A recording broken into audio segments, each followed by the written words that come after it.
Andrew was diagnosed with the brain tumour September 2020. It was all during the lockdowns. Andrew had to go in and see the doctors on his own. I had to stay outside in the car. I suddenly got a phone call.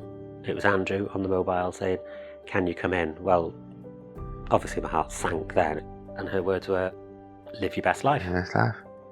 Well, we met in 96? March the 15th, 1966, didn't we? 1996. 66 when you were born. Oh, I was born in 66.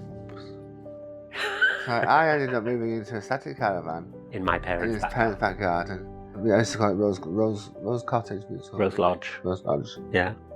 Because we had happy times there.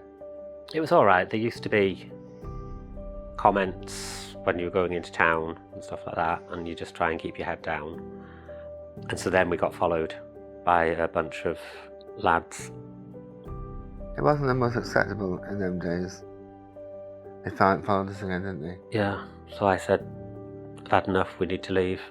So we moved to Manchester because of all the abuse we were getting. We applied, yeah. Yeah. We moved to Manchester, didn't we? Moved to Manchester.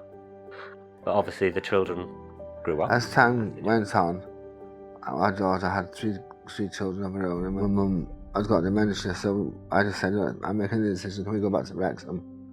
So I applied to Wales and West, and we were allocated a little one-bedroom flat in Hightown. September 2020 that you I had got the the results back diagnosis. from the MRI scan. Yeah. We just start with it, and it's like, okay, what can you do? What you can't do? Fair enough. It was just a case of learning to do things differently. Yes, live life differently. Yeah. And then I had a bloody stroke.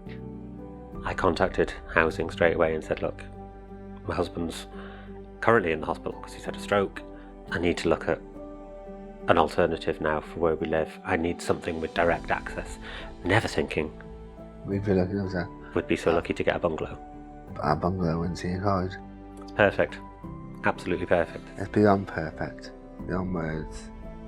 I mean, since we were here, we had a follow-on call. Was it a week, 2 weeks after moving in from Wales and West to just ask how everything was, how it was going.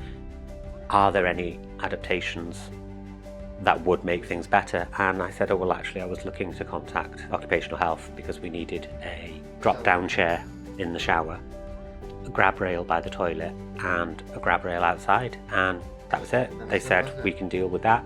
Within a week, Wales and West were out and they were all fitted. This is our home. And it's our forever home. It's what's enabling us to live our best life. Beautiful, isn't it? Certainly is. I'm very lucky.